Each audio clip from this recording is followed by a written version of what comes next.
Welcome to Bigfoot and the Bunny. This is a couple's journey into the mysterious, the unknown, and the paranormal. I'm your host, Chris Carr. And I'm your host, Kristen Johnson. Together we are Bigfoot and the Bunny.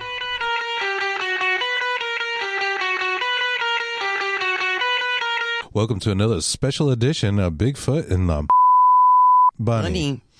And on the Paranormal UK Radio Network. Here we are. We love you guys. It's been a great week. We finally went out and got in the field, and I don't know what you're I just poked Kristen with a stick, and she went,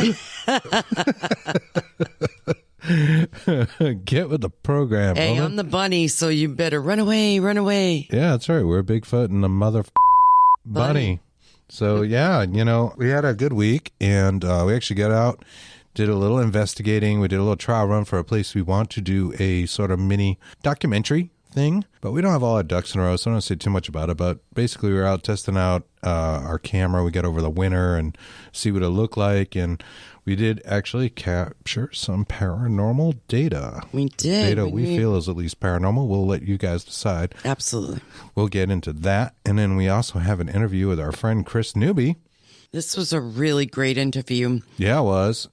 Kris Newby has a book. It's called Bitten, The Secret History of Lyme Disease and Biological Weapons. That's right. And we learned a hell of a lot about biological weapons talking to her and the with history. Insects.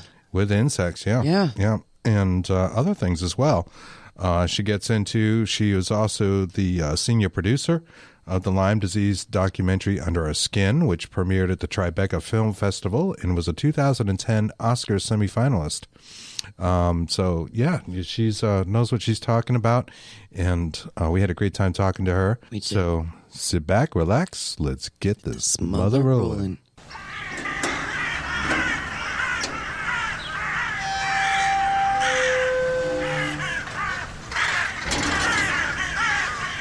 So our first stop on our chosen boneyard was a mausoleum, the largest mausoleum on site, which is quite a beast, right? Mm-hmm. And the thing is all Greco-Roman architecture where you go up, there's like 3 flights of stairs and you can walk up to a platform, and then there's 14 stone columns going up. And the front face of it is curved, and you can walk around that as well. And there's little vent-like windows. Little rectangular, slot-like windows, which are, a window may not be the right term. There might be more of a vent. Yeah. Yeah, I don't think anybody's looking out. But there's also like this kind of medieval door that it was all ornate and finely designed. But in one of these vent-like window type things, there was a figurine. And it was like Prince Charming? It's Cinderella and Prince Charming. It looks like something you get out of a Happy Meal. Yeah, right. It really does. Happy Meal. Yeah. It was like a little plastic statue up there somebody had put. Mm-hmm.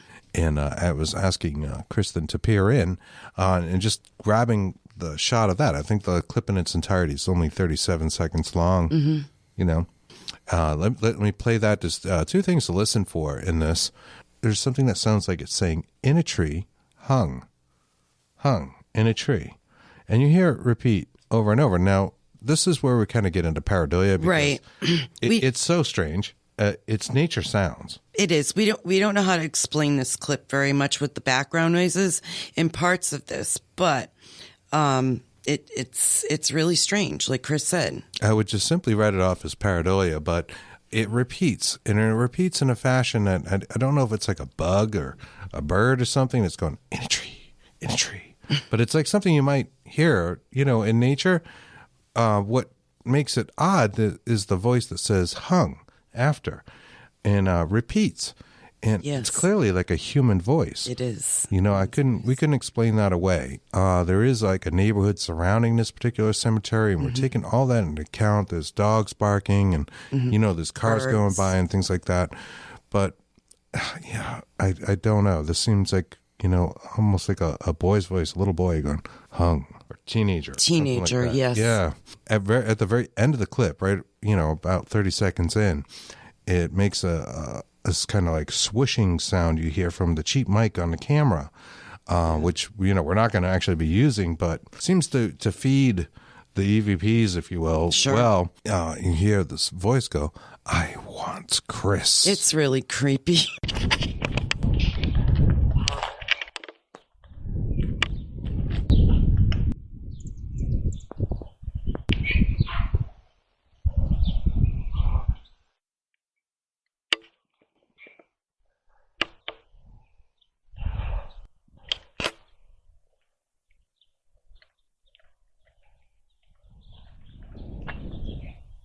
Looking again?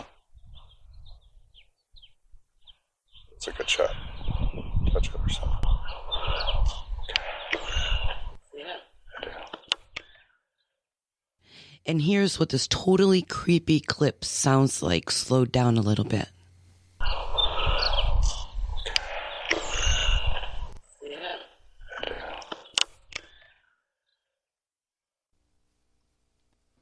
Why this clip is important to our research is in its use of natural sounds to form the words we seem to hear. Clips like this and others have made us rethink where the line in the sand is when declaring an audio clip apophenia or pareidolia of some kind. Having collected and listened to a great deal of audio recordings related to paranormal occurrences, the data postulates that whatever the consciousnesses are, be they spirit, entity, alien, or what have you, they require a sort of fuel, that is to say, existing environmental noise, to manipulate and form words in our own fully awake and present human consciousness. I would venture to say that the reason most of the electronic voice phenomenon, or EVPs that are captured, sound whispery, is because they are using the sounds of our own breath. We will be presenting more examples of our research in coming episodes. Now, on to our interview with Kris Newby.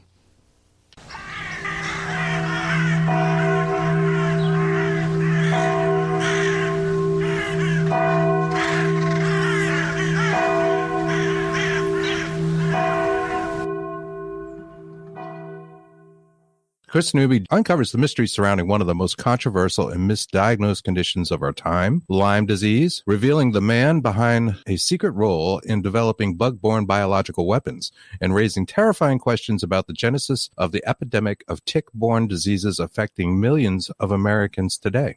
And her book is Bitten, The Secret History of Lyme Disease and Biological Weapons. And we're going to bring her on right now. Hey there, Kris. Hi, Kris and Kristen. Hello, welcome. Yeah, we got the three Krises again. We had this last week. Our guest name. So confusing. Now, it was Kris, and Kris last week, and this week again, it's Kris, and Kris. Instead of two C's, we've got two K's. So, welcome. Thank you for taking the time to join us today. And sorry, we were a little catching up with ourselves. I know I don't want to go on about that stuff with the technology, but I did have these really cool EVPs I wanted to play, and yeah, we'll save it. But we are very happy to talk to you. Your book looks super interesting. I don't know how many people that have had Lyme disease or have it. I've had it myself, and it seemed to go away. I don't know if it still resides in my body. It made me very ill a number of years ago. So this is a topic that's really interesting, especially like us. We're out on the East Coast, and I think, if I'm not mistaken, Lyme is from Lyme, Connecticut, or named that way. Well, it's all over now. It's been documented in every state in the U.S. And in the UK. And I think everybody knows someone who has Lyme disease now. The CDC this year upped their numbers by quite a bit, and they claim that there's almost 500,000 new cases a year now. Wow. That's crazy. That is a lot. Mm-hmm. Can you tell us a little bit about the history of it and what got you interested in this?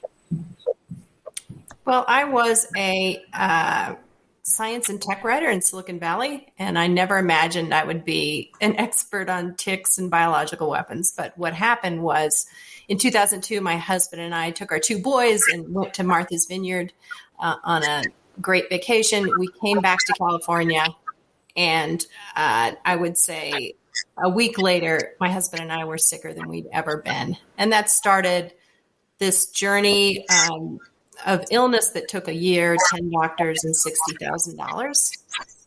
And at the end of it, we realized we had 2 tick-borne diseases, and that the medical establishment was really ignorant of the symptoms of mixed infections like that are transmitted by ticks. And there's just a ton of controversy around the disease, as far as the academic medical system was saying Lyme disease is easy to diagnose, treat, and cure. And what people were experiencing in the field was something quite different.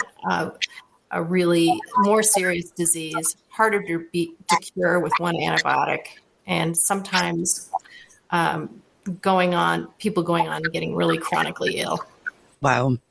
That's how long does it last? Is it different in people? Because Kris said he had it, but I don't know if it's dormant in his body now. Does it stay dormant? Well, if he feels fine, then he probably licked it. He had a strong immune system, and it cleared on its own. What happens a lot of times is a tick bites you and it transmits multiple diseases. So there could be the Lyme disease bacterium, and combined with what my husband and I had, which was a Babesia cattle parasite, which is really hard to get rid of. It's a bloodborne infection. And then there's many other bacteria. There's 2 viruses that can be fairly deadly, Powassan and Heartland virus. So it just depends on how many germs you get, how healthy you are at the moment, and how quickly you get treated. If you treat it in the first month, everybody usually, with a simple antibiotic, everybody gets better pretty much. But right now there's not a good test for the first month. It isn't really reliable because it's an antibody test. So a lot of people go on and get chronically ill because they get a negative test, and the doctors don't know that test doesn't work in the first month. Wow. So the test itself, it isn't very reliable, or gives false positives. Is that right? Yeah. Or it just says you don't have it and you really have it. So false negative, I guess. Yeah. That's interesting. I was aware of that, that you needed to get it treated right away. And if you don't have that pronounced bullseye that people talk about, yes, you could easily miss it. Not everybody gets them. I know my own was only partial. It was on my chest. I've been fishing, near a beach, and there were shrubs around, and apparently, I could see it a little bit, but that was enough to give the doctor the idea I might have contracted it. So I got heavy doses of antibiotics there for about a month or so myself. But a lot of people don't get the bullseye, right? Or they don't see it. Right. They don't see it. It's behind their hairline or on their backsides. And it's great you got treated early. So it could have been bad. And certainly the latest data says that 10 to 20% of the people who get that treatment that you got go on to become chronically ill anyways. I believe that. I have a coworker that is sick and had it for years, and she has to take, huge doses of antibiotics on some regimen. I know she has to take breaks in between, but it's a lot, and they make her ill and that kind of thing. How did it spread so quickly through the U.S., and do you see it in other countries? Well, I did research back to the very first identification of the disease, which is in the late 60s. And one thing that was really unusual was that there were 3 sort of freaky tick-borne diseases that showed up simultaneously around Lyme, Connecticut, Long Island. There was the Lyme arthritis, is what they called it, caused by the bacterium. There was this Babesia cattle parasite. And then there was this especially virulent spotted fever, which is a 20 little rickettsia. It's almost virus-like. And that was killing people on Long Island. So from the late 60s through the 70s and to the beginning of the 80s, there was pretty much a big panic on all these sick people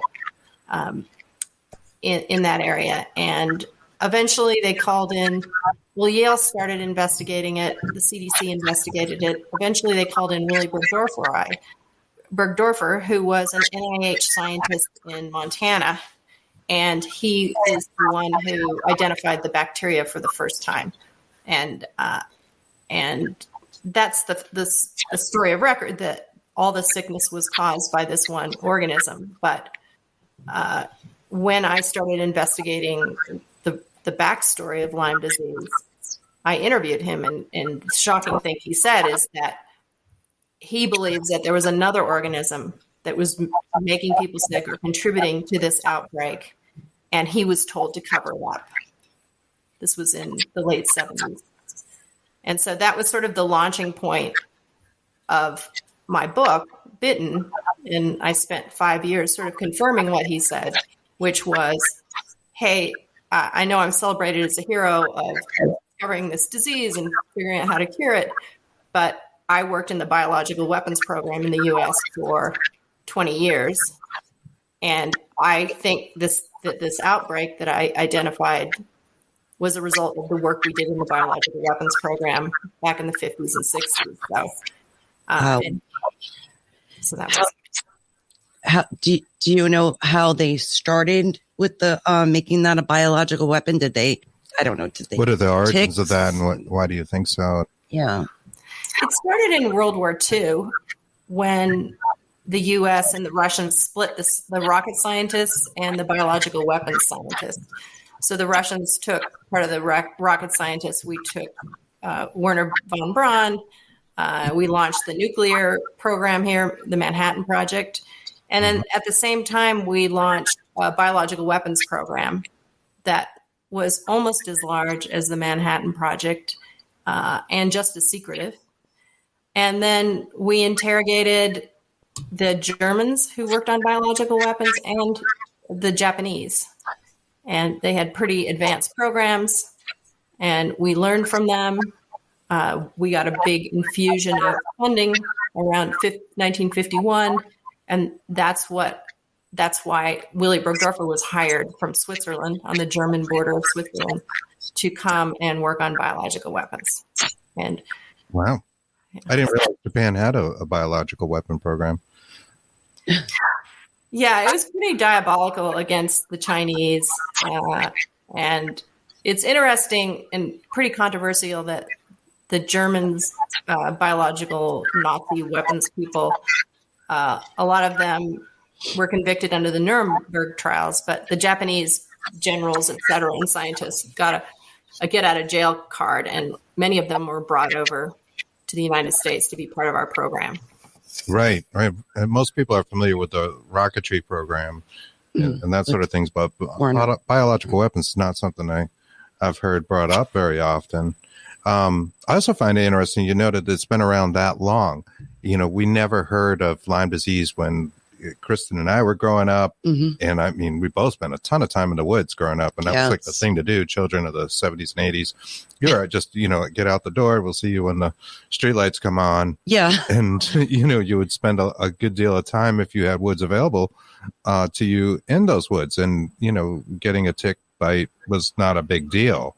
Of course, Lyme ticks are much smaller, and that could be missed, but we feel fortunate in hearing that now, right? Not being that far from Connecticut and all that, we never contracted it then, or at least not to our knowledge.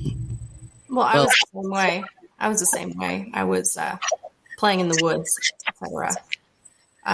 But that's what part of the secret history is there something happened, in the late 60s, 70s, and more virulent combo of tick-borne diseases started making its way across the U.S. And it was a point source. It started around Lyme, Connecticut, and right now it's spreading, and it's up towards Maine and Canada and down in the Carolinas and creeping across the Midwest. And there's just something really secretive about the way the government deals with this disease. It's not like any other disease. The research has been kept very tightly controlled with groups of scientists who have biological weapons pasts, researchers who can keep secrets and won't look too closely in the microscope as to what Willy Burgdorfer was referring to as this organism that he was told to cover up. I know my own doctor called it, he said it was reaching pandemic proportions. I think that was the word he used, not to overuse the word pandemic, since COVID-19, but that was prior to that. And he had actually said that, people don't talk about this enough. It's the numbers are huge as far as contracting the disease. Yeah. And I would say our partners in crime in the biological weapons program was the UK and Canada. So the UK was doing similar experiments on insects, I think, in Portion Down, and Canada was doing open air tests in Suffield Experimental Station near Calgary. And Willy Burgdorfer, when he first got to America, actually drove up to Calgary, to Suffield, and met with all the top entomological warfare people, and they shared ideas and launched plans.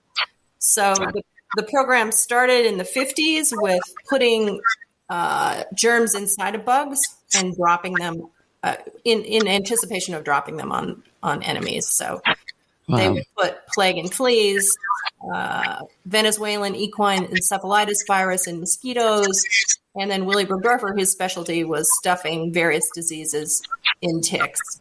At first, he used pipettes that he would ram down their mouths and putting the diseases like equine encephalitis or leptospirosis or rabies in the ticks. And his objective was to try and find the right combo of bug and germ that could live in harmony. And then he would kick it over to Fort Detrick in Maryland, the biological weapons program, and they would have military objectives. Oh, we want a tick that can live in the cold climate of Moscow, or a tick that can live in Vietnam or Korea. So he was the upfront guy, and then Fort Detrick would perfect that weapon. So insidious. And not only that, so back in the 50s, they were literally genetically modifying, or it was just like you were saying, ramming it down the tick's throat? How did they get the insects to carry the disease? So I think it was caveman genetic manipulation, trial and error, like the same way we breed turkeys to have giant breasts for Thanksgiving, or pigs to make them extra fat for our bacon cheeseburgers. So he would do trial and error. So he would mix a germ inside a bug, see if it lives, then put it on a rabbit to make sure if it could transmit it to the rabbit, and then he'd put ticks back on the rabbit to see if whatever he'd put in the tick transmitted through mammals. Wow. And here, I'm sorry. Go ahead. Here we are thinking that it supposedly comes from an animal, and the tick or whatever, the insect will get it from the animal. But actually, that was the different way around. It's the tick giving it to the animal. Yes, and then the animal is a reservoir, and it lives through the winter and then spreads to the next generation of ticks in the spring. It all kind of reminds me of the story of supposedly the colonists would put smallpox on sick people carry blankets and give them the blankets, as a way of the first instances of chemical warfare. I don't know if it's 100% true, but there's a rumor of that. I don't recall the whole story, where they're kind of giving them the blankets, like, here you go, I know you guys need blankets, but there was really smallpox in the blankets. It's pretty well documented. And then during the Dark Ages, they would take plague bodies and trebuchet them, hurtle them over the castle walls to spread. Oh my gosh, that's horrible. I didn't know that story. It's been around for a while. Oh God. So, I mean, the thing about the U.S. biological weapons program, it would have been fine if it was just in the lab and defensive. But the thing I found during my research is that I found an eyewitness in the CIA's company, that's the Black Ops arm of the CIA, who dropped infected ticks on Cuban sugar workers during the Castro, the battle against Castro and his communist regime. And that was part of this program called Operation Mongoose, where they had 100 or so crazy ideas. And the person I talked to said one of those crazy pilots was he flew over the Cuban sugarcane workers and dropped infected ticks as part of the program to weaken the Cuban economy. That was their number one cash crop, so that the people would rise up and oust Fidel Castro. Wow. That's nuts. Why are people so evil? It was the commie threat, and you just have to be in that time frame. Just like after 9/11, people made crazy decisions. The Patriot Act, stripping away the privacy protections of journalists. The end justifies in the means when these crises happen. And so that started with Pearl Harbor. The Japanese had been putting these silk balloons, launching them off the western United States coast, and they had incendiary devices. They released something like 10,000 of these balloons, and they exploded from Oregon and Washington State all the way to Chicago.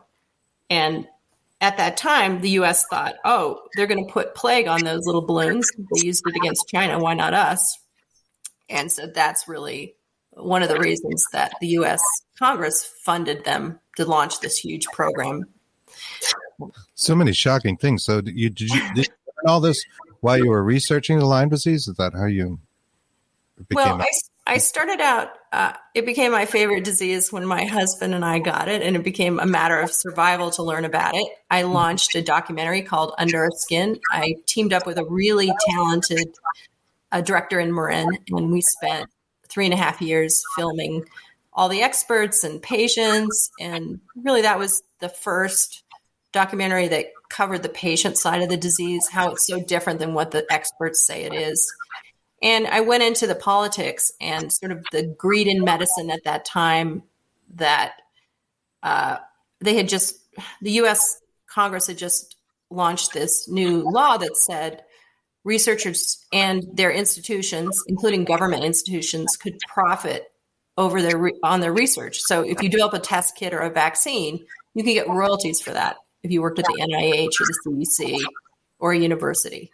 So all of a sudden, really a dangerous germ is discovered, and they keep it a secret because all of a sudden those research secrets are intellectual property, and they're not going to share them with other researchers.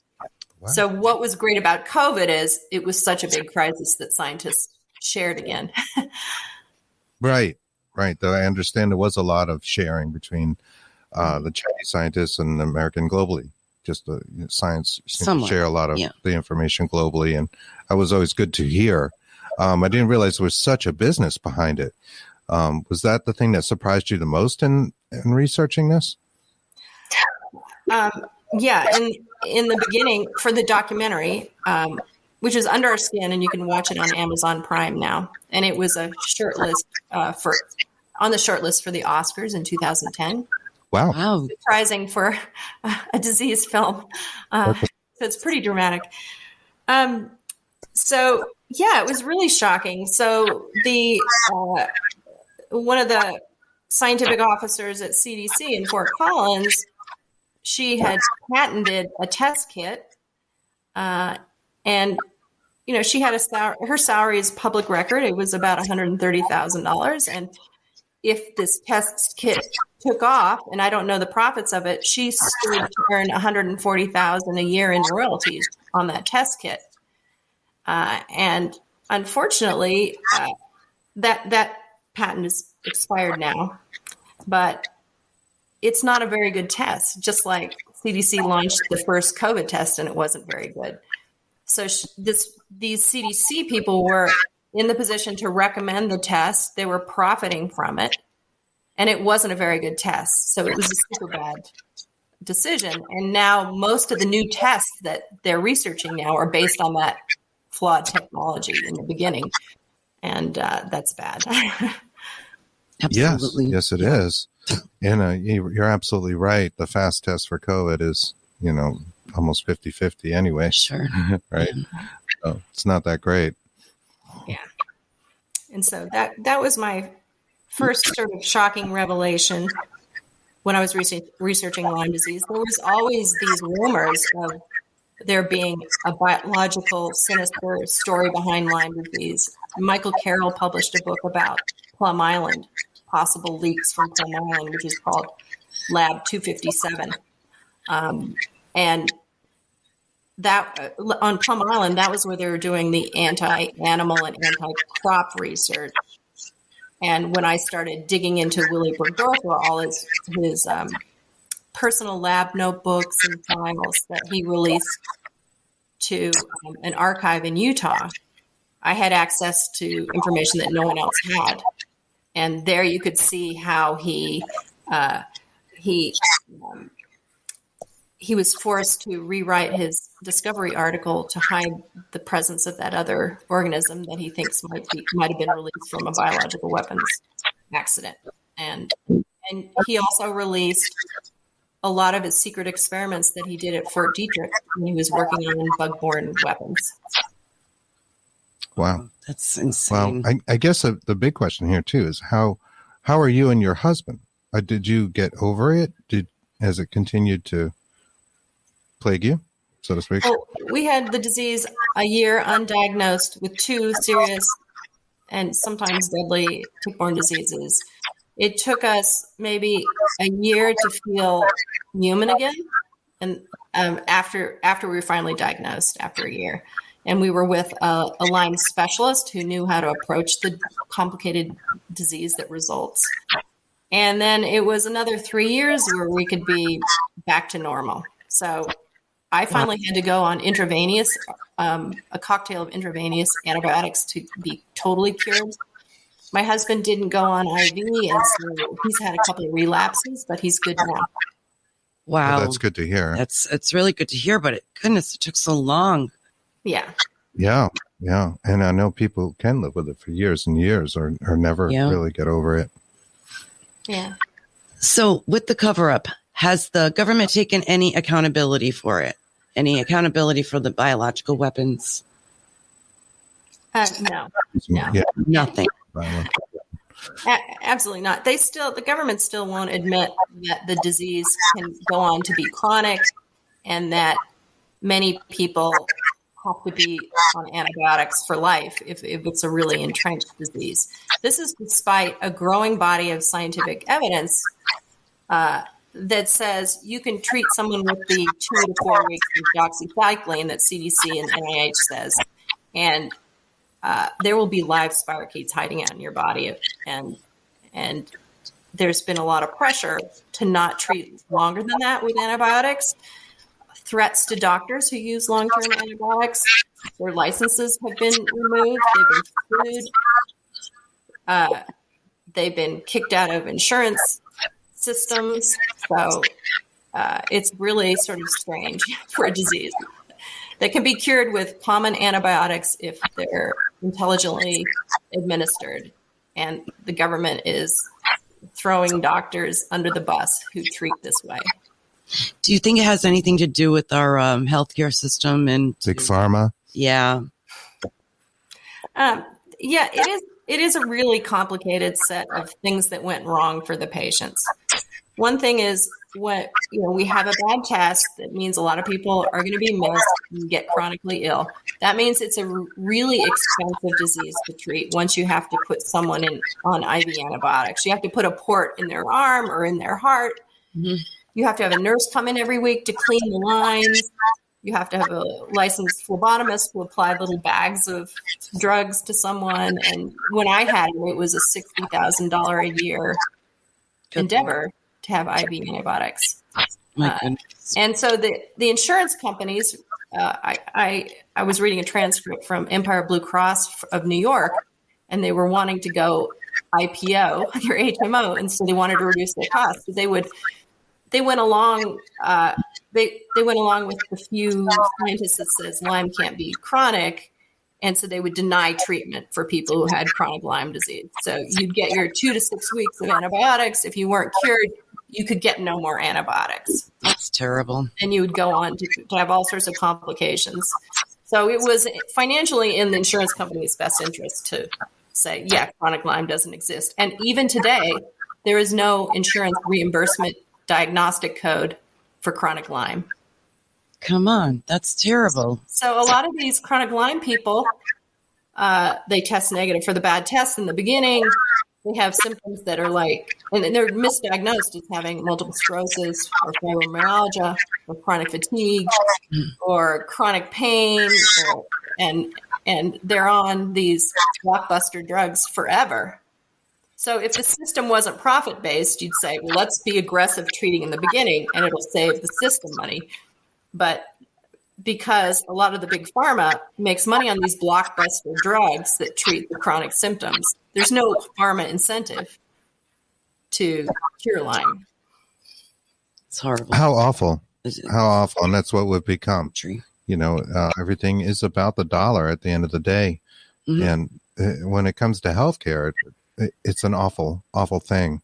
It's like they say, and you know, commonly if there was a inexpensive, you know, overnight cure for cancer, they would never allow it because pharma wouldn't make money on it, insurance companies wouldn't make money, and et cetera, et cetera.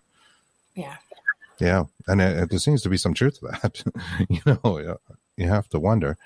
It sounds all, you know, a little conspiracy based, but it really is our reality.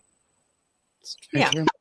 I think it's pretty frustrating to read the new research out of Tulane University where they give the doses of antibiotics to primates, and then at various points they autopsy the primates, and the primates still have spirochetes in them, and still the NIH won't say that that chronic Lyme exists. And instead, we're pouring millions and millions of dollars into researching mice, but mice are a horrible model for Lyme disease because mice are the reservoirs for Lyme disease in nature. They can have Lyme disease and not get sick. They'll have no symptoms because they've evolved over the millennia to not get sick. So, but we're studying mice and saying, oh, we cured Lyme in mice and ignoring the primate research. I see, and it actually doesn't mean anything. Yeah. As far as humans go. That's interesting. I want to give just a quick shout out to some of our friends that are out there. I see John Russell. Not sure if you know John, Kris. He's a friend of ours, and he's been on the show before. He says, well, so much for me sleeping well tonight. I know, like that stuff just makes you not want to go in the woods at all, leave your house. No, and that's I big see thing of Ken ours. Allen out there. Hey, Ken, how you doing? Ken. Audrey, lots of people saying hi and giving shout outs and mentions of planes flying over and all kinds of good stuff we all worry about. So there's been little accountability zero accountability from the government. We had some notes about a certain Congressman, Chris Smith, Republican New Jersey, who wanted to investigate entomological warfare, including tick weaponization. Yeah, that was exciting. The month after my book came out, he was working on the Department of Defense budget, and he read the book and said, oh my gosh, this is really convincing evidence that we had a lot of open air experiments with weaponized ticks, and New Jersey's been hit particularly hard because they're around Lyme, Connecticut, and Long Island. And he said, I'm going to add a rider or an amendment on the DoD bill to have the government accounting office have the government reveal, the experiments they had. And that's really good because then we'll know what diseases they released, in what areas, how widespread it is now. And most importantly, we'll know what the government did to protect their own soldiers when they were planning on deploying these weapons. But it got canned that year. And then the next year he put it in and it got canned again. And so he said he's going to try to do it as a stand-alone bill this year. So we'll see. I hope so. But the other thing is the biological weapons program officially ended in 1972. And the chief scientific officer, Bill Patrick, burned a lot of the records in a bonfire in his backyard. So not only will the government not release what they have, but a lot of the records were destroyed. So that's why I relied a lot on eyewitnesses. For example, Jim Oliver, who said he helped figure out how to drop ticks from planes so they would live and could crawl again. And another Dr. Sonnenschein out of Old Dominion University, who released hundreds of thousands of radioactive ticks in coastal Virginia on the Atlantic bird flyway. Radioactive ticks. Radioactive. Virginia. Wow. Not to interrupt you, but why would they do that in Virginia? To test on us, our own people? So this was probably the most shocking thing I learned, because this was a secret hiding in plain sight, disguised in medical journals. But this doctor in Old Dominion, they had just started a research arm. He needed funding, so he took Army and atomic energy funding. And I think the objective of the Pentagon, which I'm not sure if I know he knew the objective of it because of things I've read, but the Army at that time wanted, and the CIA wanted to know if they dropped ticks, for example, in Russia in the winter, how far would they crawl in a year? And so they thought, well, we'll make the ticks radioactive, and then we can use Geiger counters to see how far they go. So the details of the experiment are that they took radioactive fluid and they would get a female tick full of eggs, inject the radioactive fluid in there, and then the tick would go on to lay 2,000 to 3,000 eggs, and they would hatch, and those ticks would go on to be radioactive for life. My God. So in a couple sites in Montana and 2 in coastal Virginia, he got a big field. He divided it into meter squares, and he would put 1,000 radioactive ticks in every square. And then he would go out the next month with his core students, and they would collect the ticks from one square, put them in a jar. Then he could go and use a Geiger counter to tell how many were radioactive. And over time, then he would take those ticks and put them back in the square. And he would do that for a year or more. And then he could tell how far the ticks creeped. He also did bird studies where he would collect birds to see how far the ticks would spread. So it's really just to see the distance, the fact that the ticks themselves were radioactive. Did that have a negative impact on the populace, or is it just a little radiation? It doesn't really matter. It's more just to track for using it as a biological weapon to see how far they would spread or how quickly. There are two things wrong with that experiment, and he admitted it would never get approved in this day and age. Is everyone knows radioactivity forces mutations. So those ticks are released in the wild and they're radioactive. So fragile viruses and bacteria in their gut over time, did it cause them to mutate into crazy stuff? The other thing is he released a non-native tick in that area, which is Lone Star ticks. So Lone Star ticks were only found in the southern United States. And they're particularly aggressive and swarming and hardy. They were perfect for dropping on Russia. And the worst thing is all of a sudden, people bitten by Lone Star ticks get this alpha-gal allergy. It's an allergic reaction to red meat. So it's transmitted immediately by the saliva of the Lone Star tick. And then what happens is once you develop that allergy, you eat a nice burger, and 5 or 6 hours later, you can start vomiting. You can have anaphylactic shock, and a lot of people have it forever. Wow. I never even heard of that one. I have heard of Lone Star ticks, but I did not know that story. Yeah, so the question is, and I can't prove it as a journalist, but he released these Lone Star ticks through the late 60s, and all of a sudden, 2 years later, these non-native Lone Star ticks were found on Long Island, and that coincided with a really deadly outbreak of tick-borne spotted fever, and a lot of people died, and that was freaking people out on Long Island. And these Lone Star ticks spread spotted fever. The regular deer ticks, native deer ticks, don't.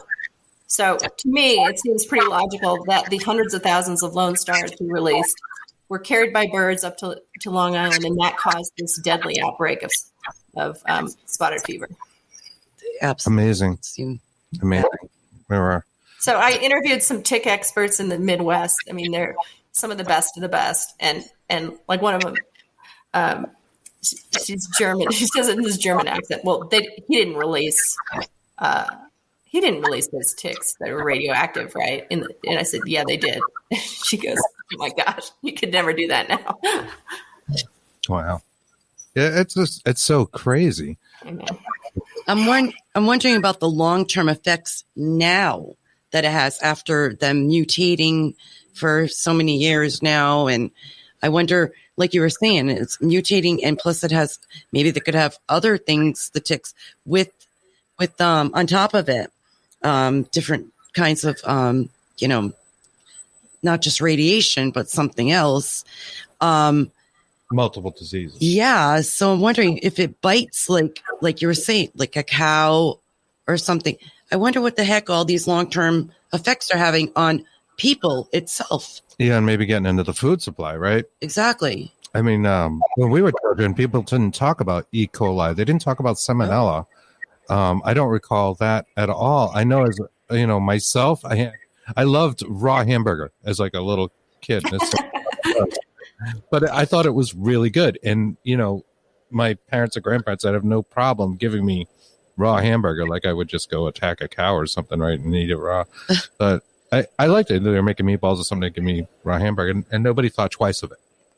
And now, like, it seems our food supply is completely different. We're so worried about the temperature of the chicken and these sort of things. Like, yeah, a lot has changed, and I don't know how much of that is disease-based issue is just awareness, or did something happen in the food supply? Well, I used to work at Stanford Medical School, and we would talk about this all the time. We would talk about antibiotic resistance in bacteria, which, the superbugs we talk about.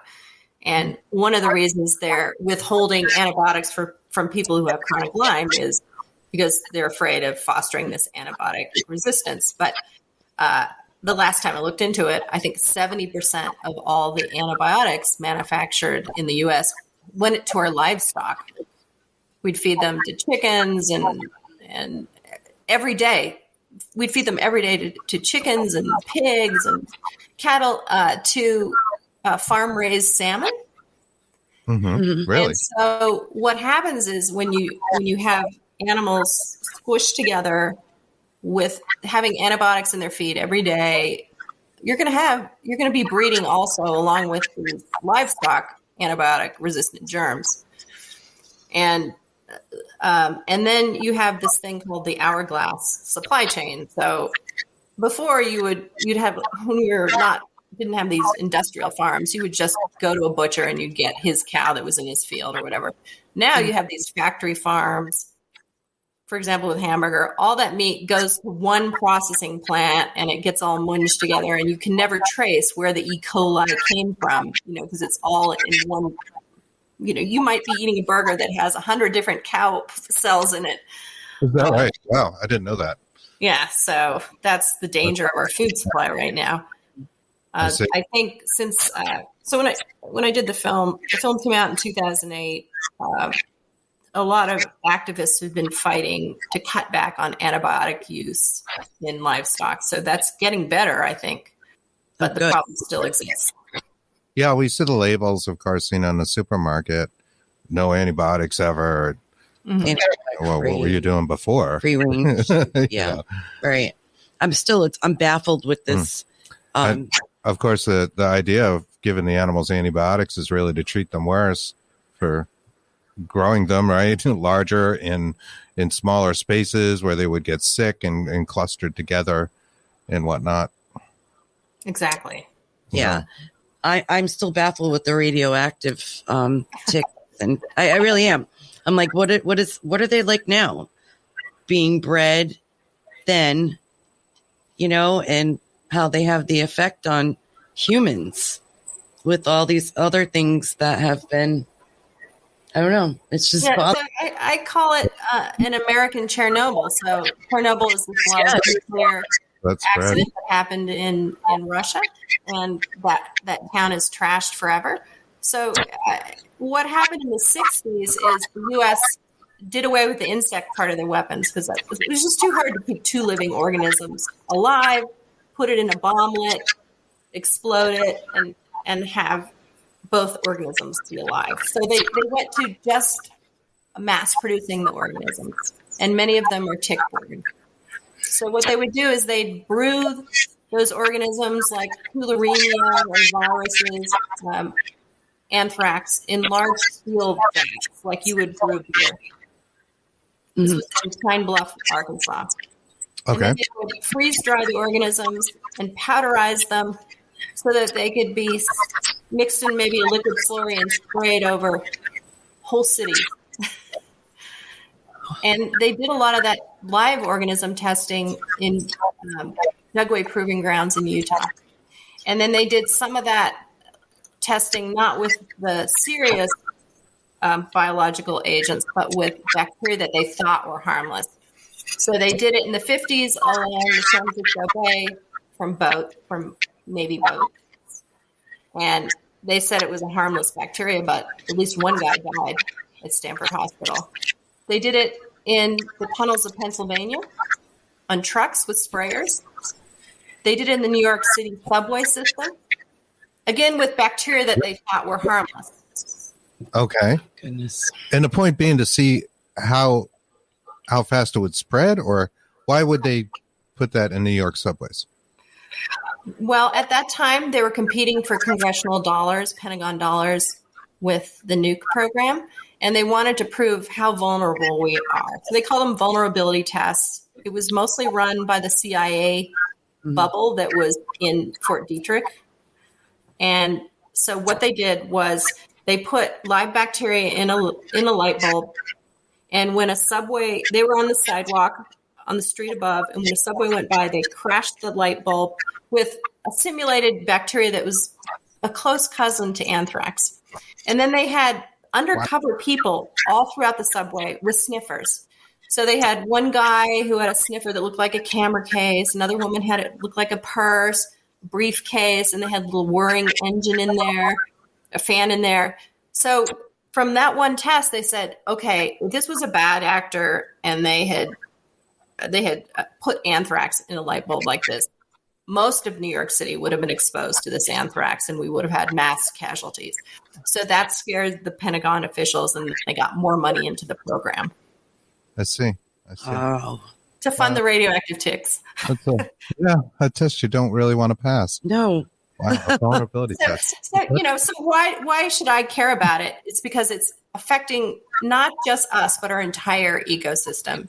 Absolutely. Our food supply, wildlife. It's part of when I was looking through the secret history is looking through old newspapers, and there was animal die-offs. Around the time they were doing aerosolized germs, the entire duck population, the duck farms on Long Island, were decimated by some mysterious disease.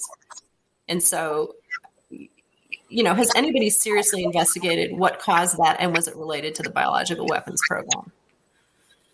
It's enough to think about things like 3 Mile Island and atomic testing and like the ripple effect that has. But we're sitting here intentionally putting this stuff out to see how vulnerable we are for the greater good, supposedly, right? How strange. How scary. It was it was really large program, but it was seriously compartmentalized. So I would say about 60 major universities were involved in this research, including Stanford, who was a leader in the aerosolized aerobiology program. Mm-hmm. And but they didn't know mostly they didn't know the purpose of it. Ohio State University was doing aerosolized Rocky Mountain spotted fever tests on primates to see what's the lethal dose. Oh my goodness. But they didn't know the purpose. They were told, it's just to prevent lab accidents. Oh, yeah. That's a nice little cover-up thing going on there. Right. Some of the chat we've got out there is the Mike Walker saying the consumer-based nation is operating from greed. We are not at the best interest to the elite. Excuse me for reading that incorrectly. Until we all figure out how to operate from love, this will be ugly. Yes, I agree, Mike. I agree. And another comment here. Dolly Safran says they are working on activating bubonic plague as a weapon. It did occur out west. Interesting. Are you familiar with that, the bubonic plague testing? I didn't know about it. I just know that Willie Bergdorfer was putting plague and fleas when he first got to Rocky Mountain Lab in Montana, and trying to figure out how to put them in little cardboard tubes with the right amount of moisture so they could be loaded in bomblets and exploded over a battalion-sized area. Wow. Do you think that we have intentionally given other countries Lyme disease at this point? And I'm sorry if we kind of touched on that before, but I'm not clear on it. Well, the thing I haven't found proof is that they weaponized the Lyme disease bacterium. They certainly were mixing it with viruses, and when you mix a bacterium with a virus, you can have mutations and create more virulent bacterium. But I don't have proof that actually the Lyme bacteria was weaponized. But what I do have proof for is that there was another organism that was combined with the spirochete in the ticks and in people.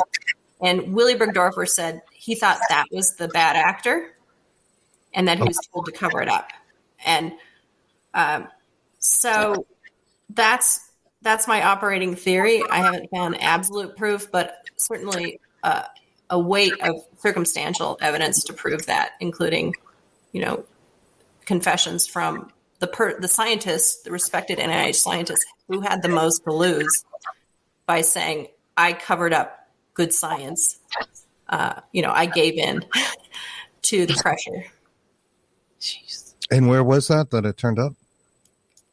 It was. That wasn't Lyme, but he was analyzing blood from Long Island. It was Shelter Island, New York. Yeah.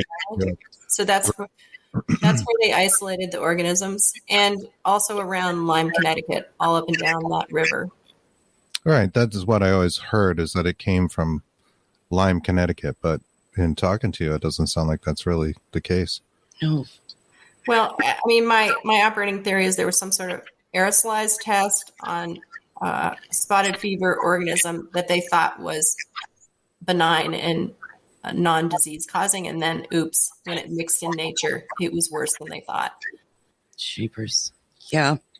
Crazy. So in other countries, is there evidence that we've maybe used it that way? Or there's pretty strong circumstantial evidence that we used it on Korea right after World War II with the help of our Japanese friends. There's a really great book called Baseless by Nicholas Baker that goes into the latest evidence of that. And anybody who's interested, I would read that. But what happened in Korea is it was the dead of winter. There was snow everywhere. And all of a sudden, the Koreans saw spiders and fleas and thrips hopping on top of the snow, which anyone knows is not natural. No. And that coincided with a bunch of disease outbreaks in those villages. And they captured some American pilots or Japanese pilots in employ of the U.S. and they tortured them. And they said, yeah, we were dropping insects on the Koreans. But then there was a disinformation campaign on the American side that said, no, that's Russian propaganda. They were tortured to confess. So that's sort of both sides of the story. And it's up in the air still. Wow. And that's such a creepy thought. The bugs jumping on the snow like that. Yeah. Which makes no sense. And stuff. It's frightening. Well, it's so stupid because of blowback. And they just didn't have controls, EPA or bioethicists on staff to say, you need to think carefully before you do this. And now today we're talking about genetically engineering mosquitoes at a genetic level to try and control Zika and dengue, et cetera. Mm-hmm. And I think they're about to do an experiment in Florida, and I would say I don't feel like it's safe. I don't think so either. They just started it a couple of weeks ago. They started putting boxes out in the Keys, like Key West and stuff, and they're releasing it through the boxes.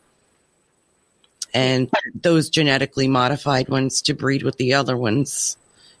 So they don't, I don't trust it at all. My mom lives there, and my daughter, and we've been talking about this for a little while now, and we don't trust that at all. I mean, it's just to keep the population down. I don't know. That's what they say. I mean, we certainly could use less mosquitoes. True, I wouldn't mind, but maybe this isn't the best route. No. Well, it's just unintended consequences, and nature always wins. So, I mean, I was talking to one CDC person, and I haven't read the details of the study, but they did do a release of these genetically modified mosquitoes. They made males sterile. And what happened when they measured the mosquito populations the next year is there were more than the year when they released the males. So mosquitoes multiply so fast, nature finds a way around. And humans think we're masters of the universe and we can control everything. We just can't. Nature is so complex. It's the butterfly effect, chaos theory. Sure. Yep. What are your thoughts on COVID and its origins? Well, the premise of my book, the central question of my book was this creepy organism that Willy Bergdorfer said escaped in an accident? Is the Lyme disease outbreak, whatever germs are involved, natural or unnatural? So I talked and read a lot from experts in that field, the people that are always looking for a biological weapons attack on our soil. And the guide in my book, I have the sort of 8 warning signs of an unnatural attack. And it's very similar to what happened to COVID. It's a point source outbreak. So we had that with Lyme disease. We had that in Wuhan. A highly unusual disease. Certainly Lyme disease, the Lyme disease that showed up in the late 60s, totally different than you and I experienced as a child. And then with COVID, there hasn't been in our lifetime a disease that contagious and with so many crazy, freaky symptoms like loss of taste and smell. It's odd. And I'd like to go through that point system you mentioned, but I'll just say real quick, it seems the way, and I don't want to spread disinformation, especially, in these times and anything like that. This is just completely, from left field. I'm saying these things. I just find it unusual that it affects the populace that is the biggest burden of governments around the world. Like the old, the sick, the weak kind of it. We've talked about it being like it's like they're thinning the herd or something. Right. But, I don't know where it came from. I'm not trying to blame anybody in particular with that. It's just very unusual. What is the point system that you mentioned with Lyme when it came out and how it Yeah, so I'll read it. This is from a scientist, Dr. Dembeck. Discernment between deliberate and natural infectious disease outbreak. So he had 8 clues. I list 5 in the book. Number 1, a highly unusual event with large numbers of casualties. So that's number 2, higher morbidity and mortality than is expected. So a lot more deaths than the flu, a lot more people chronically ill than the flu. Clue number 3, uncommon disease. We already talked about that. Sure. Clue number 4, point source outbreak. So it appears that it only was released in Wuhan, and with the tick-borne disease outbreak, it happened in 2 places. It happened in northern Wisconsin was the first place, and then second place was around Lyme, Connecticut. Okay. And then multiple epidemics is clue number 5. With COVID, there's only 1, which makes me think it's a lab leak. But with Lyme disease, it was the 3 tick-borne diseases I talked about before. Mm-hmm. Right. And lab leak is the more, trending story. Even more recently, they've come back out and said it was a lab leak from the one lab that past couple of days have been saying it now. Capacity to have such a thing.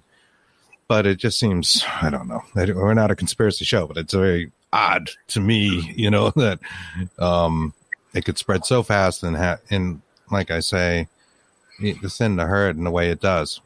People don't understand other countries have like Medicare type systems, just like we do here in the U.S., and they support their old and sick, and it's a burden. China does, and look at the power of the healthcare industry.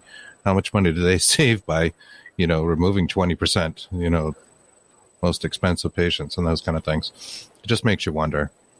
Yeah. Yeah. Well, China's one of the most secretive governments on the planet. I don't know that we'll ever know the real cause, but at least I'm heartened that the U.S. government is going to do a serious investigation, unlike the WHO investigation where the Chinese people that were escorting them only let them see some of the evidence. And that was it. And then they have to base their theory on that. And it's like, why would you do that?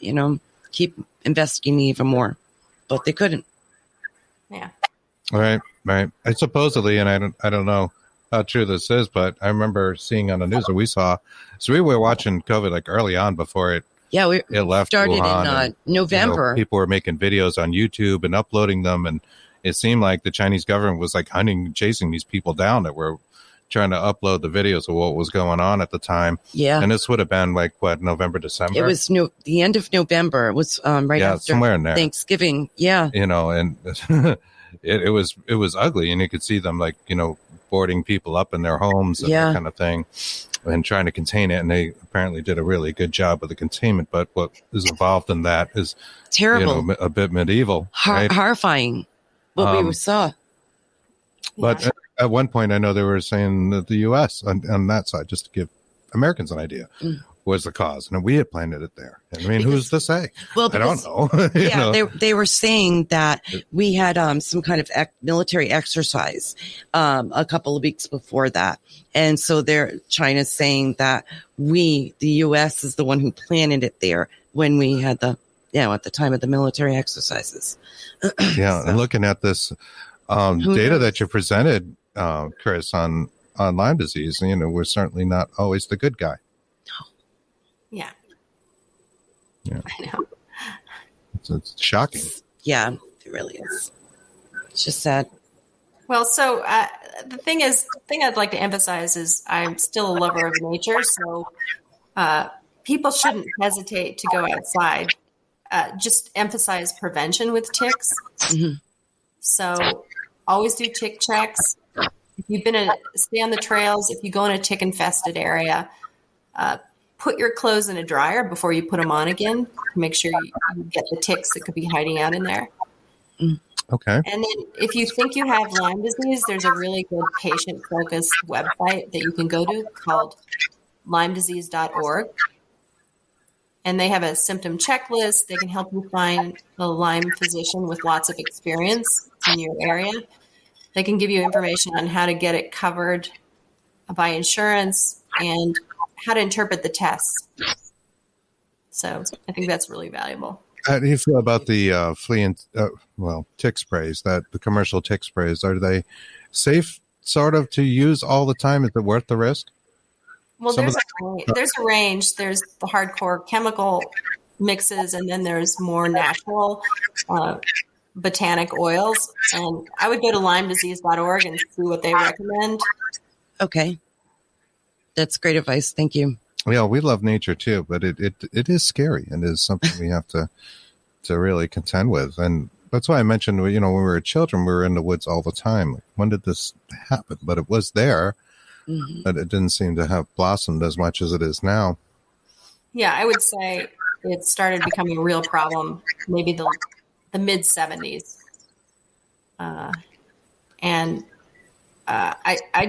The thing I worry about is I recently did an analysis of how we're spending our research dollars at NIH.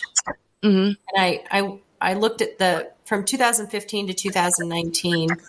And when I looked at how we're spending our money, only 1% of the budget is going to treating the people who are chronically ill with these tick-borne diseases now.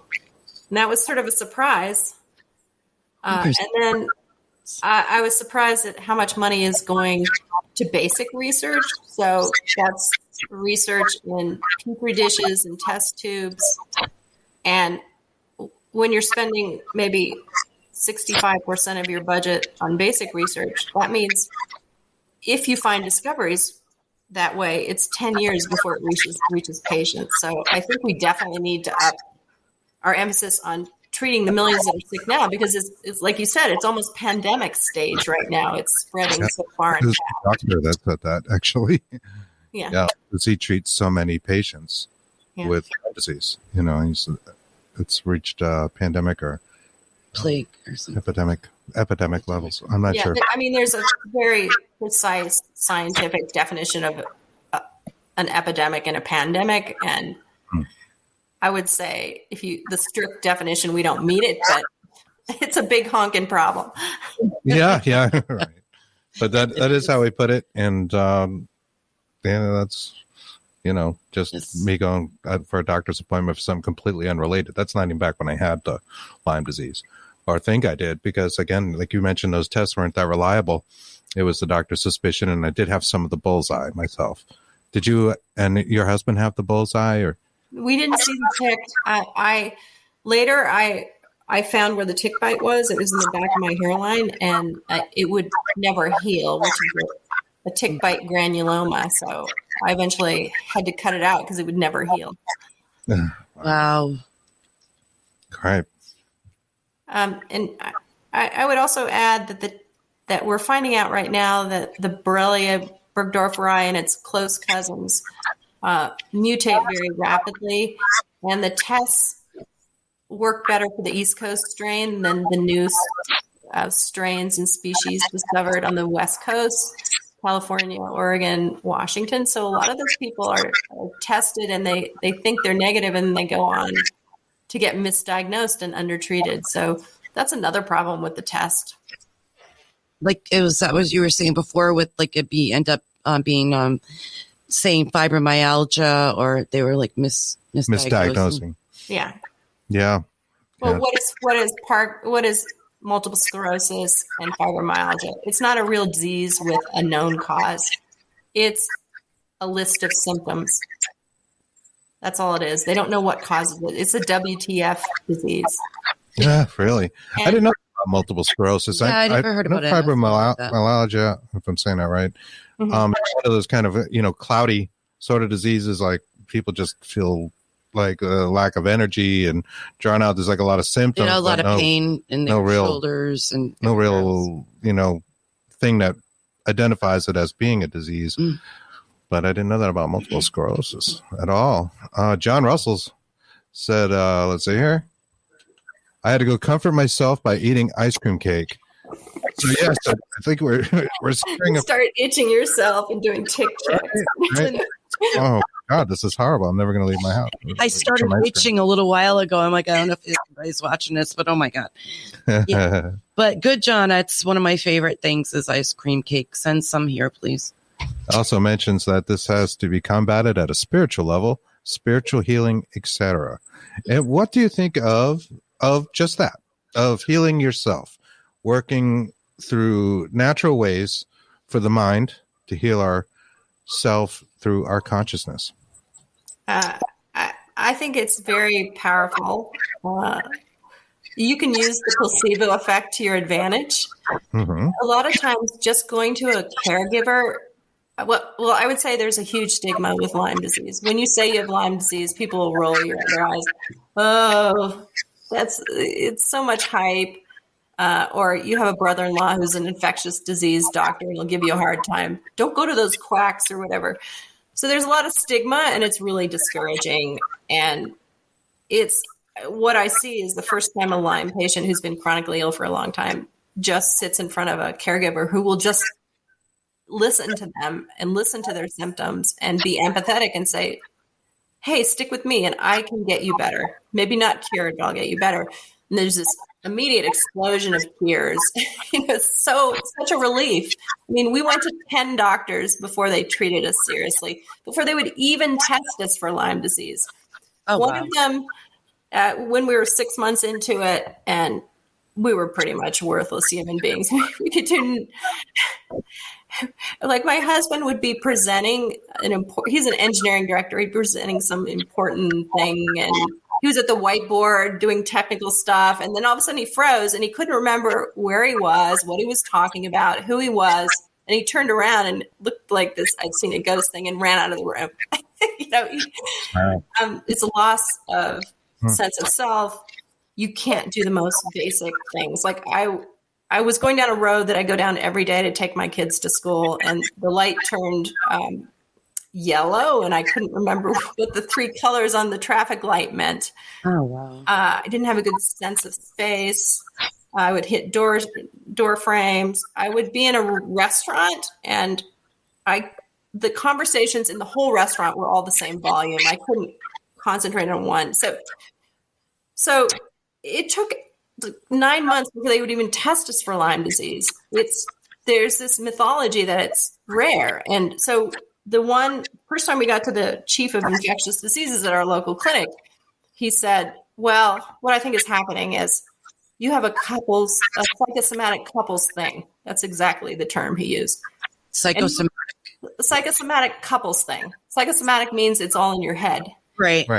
What he was saying is, I'm a housewife of a successful Silicon Valley executive, and I feel like I'm not getting a lot of attention. So I'm manifesting these symptoms, and then my husband is experiencing these psychosomatic pains. But I mean, we were so sick at that time. We had irritable bowel syndrome, brain fog, sore joints. My husband was so weak he couldn't pick up a Makita drill and use it. Oh my goodness. So. And then when we finally got to the big academic medical center, where finally they tested us for 20 things, syphilis, AIDS, and Lyme disease, and my test came back positive, and they said, and my husband's came back negative. We ended up testing positive later, but because the tests are bad. And he says, well, this one ID guy said, you can't possibly both have the disease. It would be like winning the lottery. Well, guess really, we won. Like you wouldn't possibly walk in the woods together or down a path or be out in nature. Yeah. That's horrible. Come on. So I'm saying the patients are abused. We couldn't get disability because we didn't have a real disease reporting, and they just wanted to put us on antidepressive drugs. Yeah, I'm depressed because my whole body hurt and I'm sick. Yeah, you're sick. You've been sick for a long time. Come on, that's so the long-term effects of Lyme disease are a bit different than those initial ones. I know when I had it, I was really sick and feverish and vomiting and that kind of thing for that first month. Like I was sick for a little while until the antibiotics seemed to kind of, thankfully, like I said, I got to treat it early, take over. But long-term, you're talking about a whole different range of symptoms. The brain fog, freezing up, forgetting where you are, and that kind of thing. Is that common? Yeah, I mean, primarily long-term effects are neurological, and it can affect every organ system of your body, but especially your brain, because it's protected from your immune system, your brain. Your brain doesn't like a lot of white blood cells, basically white blood cells or pus in your head because it's exploding head, right? You can't take the pressure because of your skull. So your brain has other ways of protecting itself from inflammation. So when the infection gets in your brain, it's just serious and it affects your whole neurological system. Yeah, I think I've heard about things of like mild paralysis and things attached to Lyme as well. Yeah, I suspect if you were vomiting, you had something else that was delivered in the tick. But luckily, since you treated it early, you got over it. Yeah, I did. I was very fortunate with that. But yeah, this seems so disabling to have it for a long periods. Yeah, but what I was saying, back to the spiritual stuff. Yes, it's super important to have a caregiver that understands how serious these diseases are and is there for support too. And I think the best doctors are ones that, they treat with antibiotics, but your body ultimately heals itself. So you have to have a positive attitude. You have to clear out the toxins with various, supplements like vitamin C and liver detox supplements. So it's a holistic thing. And then it's a slow process, especially if you have multiple germs that were delivered in the tick bite. There's a certain order that works best for killing off those bugs. So that's why I would get someone who has experience. Like a doctor is convinced that Lyme disease is rare. You can't change his or her mind. It's just not possible. All right, time to see the doctor. So really, get a second opinion and try to get someone who's seen it before. Right, or third or 10th. Right. Like my doctor had treated thousands and thousands of people. That's great when you found him. Yeah. Absolutely. What do you think about things like meditation for self-healing and chakra systems, and does that play any role? That's not my specialty, but I think anything you can do mentally, it helps. You have a lot of Lyme groups where they sort of get into the whole, I don't know, super sick forever. And so you have to do whatever you can to stay on the positive side and know that you can get better. You might not be 100% cured, but you can, and that meditation certainly helps. I went to Reiki people, which would actually really help. Okay. Yeah. Tell us a little about that. I'm interested in these ways, non-antibiotic. Yeah, right. Exactly. Ways to help yourself if you're experiencing. So I've used acupuncture and Reiki. So in my opinion, we're biological batteries. We have energy running through us. We're like a magnet with this energy going around like this. Mm-hmm. So when you have pain, a lot of time what you have is like stagnant eddies of energy, and that harbors pain. So what acupuncture and Reiki does is to get the energy flowing.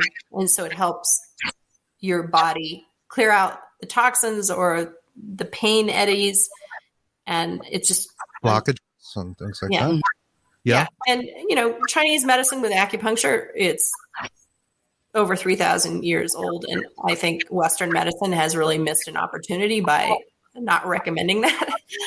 Right.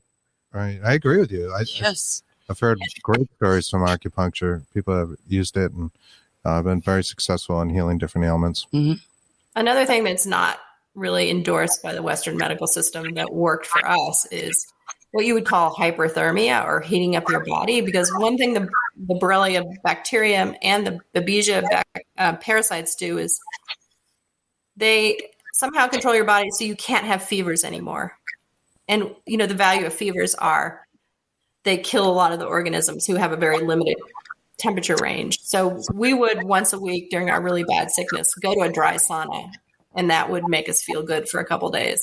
Again, it's all about doing multiple things to let your body heal itself.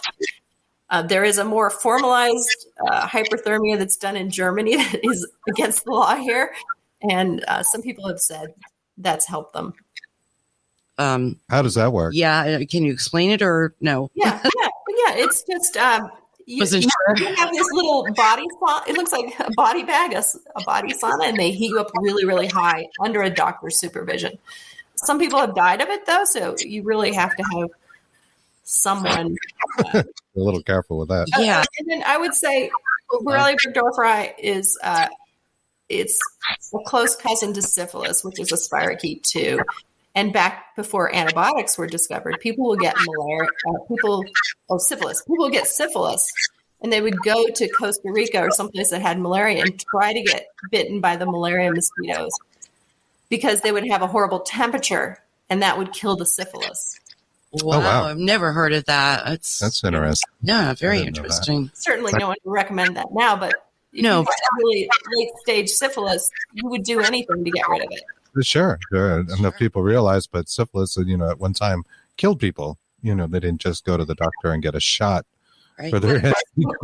Malaria is more like Babesia, so it's like out of the frying pan into the fire, in my opinion. Yeah, that doesn't seem like the best thing. But the first thing that popped in my head when you said that about the hypothermia was sweat lodges, right? Yes, that's a thing.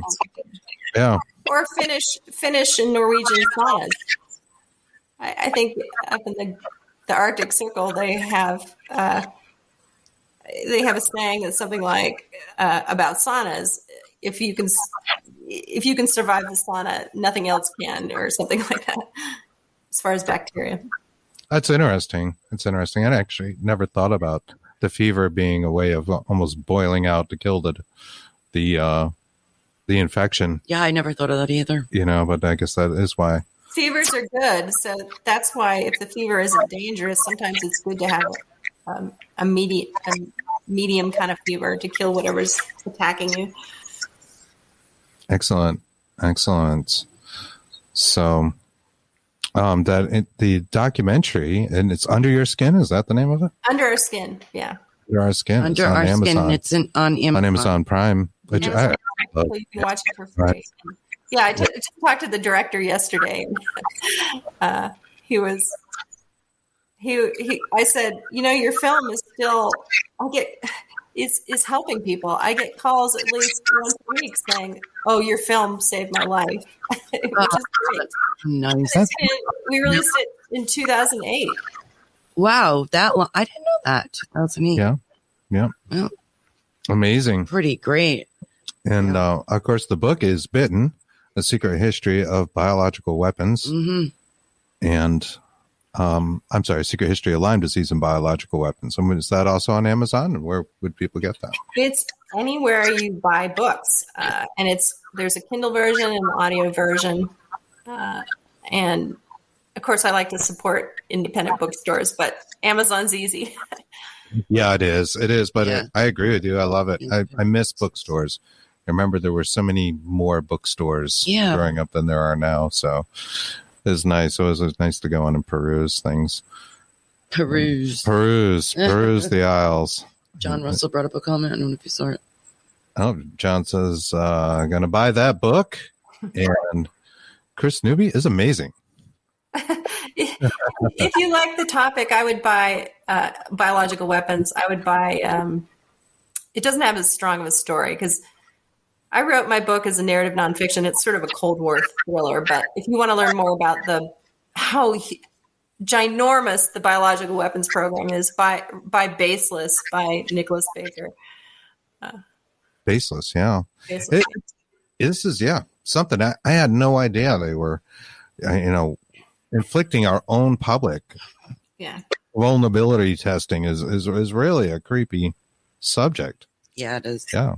So I'm sort of casual about it, but I have to say during the 5 years I was researching the book, it was dark. There's some dark moments because I had to keep it pretty secret. I didn't want it to be destroyed before it was birthed. Mm-hmm. And then it is also scary to read the military plans on how they're going to develop chronic disabling diseases, and their deadly lethal disease weapons program could kill a person for $1.33, and what a great deal that was compared to a nuke. So if you're suffering from a possible chronic disease and you're reading about how we did it deliberately, it was just really depressing. It was super depressing. And again, gets back to the money, and it's all about the money. And, we should be helping each other, finding out how to cure these things. Not covering things up and not covering things up, or finding ways to inflict death and destruction upon our, supposed enemies. And as we approach June's disclosure about UFOs and aliens, it's a good time to remember we're all humans. We're on the same team. That's right. That's right. We're not just one country. We are a global race of people. Yes. We should be helping all of us. Kind. Yes. And what do you think of the UAPs and whatnot that are popping up in our mainstream media seemingly daily? Well, I think it's overwhelming evidence. And my father was a Navy pilot, and those guys are straight shooters. Is that right? And if multiple Navy pilots are saying they're seeing UAPs every day for several years, I think we need to take it seriously. And I'm really pissed off if they've kept it a secret since Roswell. Right. I think it's very interesting that it's Navy and it's usually around water. There's a whole water element to it as well that I think is a little unexpected. Instead, from it's like a USO recent times. Yeah. Yeah, this USO idea. And then some of them seem to go into the ocean, and it's just so hard to believe that they could be underground and under the water and not know it. Yeah, right. But the ocean is just so it's undiscovered, only right? we only have 10% of the ocean that we've looked at so far, so we don't really know what's in our oceans. It could be anything. I'm sure there's a ton of species we haven't found yet. Yeah, cave systems, things that we consider it could be civilizations. We don't know. Oh, definitely. There's all kinds of hollow earth theories out there too that are kind of interesting. You start looking at these things, and they seem really out there. But our science fiction growing up is our reality now. So I'm careful to discount anything the older I get, and have seen technology change so fast in such a short period of time.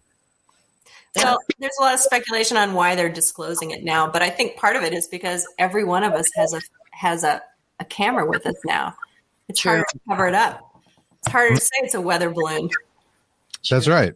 And things like Arizona light sightings, I find a lot more legitimate. I mean, what goes hand in hand with that is the fact that it's easier to create with Photoshop UFO sightings. But when you have multiple people in a city, or the Navy, photographing these things, you have to absolutely give it some credence. I'm just wondering about, like you had said, about why are they disclosing everything now? I don't know if it's about the technology that we have now ourselves, but why is everything coming out right now? Is it a distraction for something bigger? I don't know. Right. It is strange that it's so mainstream, and it makes me a little skeptical that something else might be going on, or they're preparing us for some other knowledge, because they are seemingly giving us a lot. It's leaking mysteriously, and it's on the Today Show, for instance. I don't recall ever seeing UFOs on the Today Show. No. Yesterday they were showing the 60 Minutes. Yes. Yeah, 60 Minutes, with, right? What is it, Captain or Lieutenant Fravor, the pilot? Yes. Mm-hmm. Yeah. Yeah. Yeah. Strange, but we all seem to be connected, and there's all these things out there. John Russell said, "We are all one." We are all one. Yes, that's right. We certainly are. The book is on Amazon, is in other book outlets, preferably. Pick it up in your local bookstores. Mm-hmm. The documentary is on Amazon. It's called Under Our Skin, and definitely check it out. I want to check it out. I just want to know really about the history of biological warfare, and having a close encounter with having Lyme disease, for not having it long term. Terribly intriguing, yes. And knowing so many other people that have it. I'm going to go seek this stuff out. We hope you guys will as well. Do those tick checks. Yes. Yeah, absolutely. Make sure you wear a lot of off when you go out in the fields and stuff. Yeah, we do. Especially some of the locations we go are they're crazy. Vlad and his minions. Vlad and his minions are out there. And mosquitoes, the ticks, all that stuff. Yeah. But be careful. Well, check yourself. I like the idea of drying your clothes too. Yeah, I've never heard of that. And I like that's that's great advice. Well, the Lone Star ticks, they've done experiments, and they can live underwater for 70 days. Come on. Is that right? Oh, my God. Willie Bergdorfer said he's put ticks in freezers for a year, and it'll still come to life. Oh, my Lord. I did not know that. Wow. So they're very hardy animals. Yeah, I guess so. It's amazing how things can just live and be like in almost a suspended animation. Yeah. Yeah. Aren't you telling me something about brains living on? When we passed away, there was I don't know the doctor's name offhand, but when we pass away, our brains can live on 2 to 3 days afterwards. Everything fires and still firing. Yeah, I just saw much longer than you would think. Yeah, documentary. Even though our organs are shut down and gone, and our brains still must be some sort of electrical activity going on up there. I'll have to get the name of the neurosurgeon. Excellent. So thank you again, Kris Newby, for coming on and sharing all your research. Sorry I ruined your summer. Your beach experience. No, that's all right. No, you didn't. We're hermits fine, anyways, but I do like to get out in nature. Yeah, we go out in the field. We use a lot of off, and of course I look for these things. Yeah, we have a lot of stuff. We have a lot of off and stuff, but yeah, it's very insightful and very intriguing and very scary. Thank you so much for coming on. Recommend people get a book. I'll put a link up in our Facebook, Bigfoot and the Bunny on Facebook. You can search for, as well as Dark Horse Paranormal. I'll put links up to your documentary and also the book Bitten, and we appreciate it. Yes, thank you again, Kris. Well, thank you. You're welcome. We'll talk to you soon. Thanks for coming. Bye-bye. Bye. Bye. Thank you. If you enjoyed the show, next week we have Rachel Hoffman on, paranormal investigator and Scream Queen. Should be a great show. And that's all we have for this week. So thank you for watching Bigfoot and the Bunny. We'll see you everybody. soon.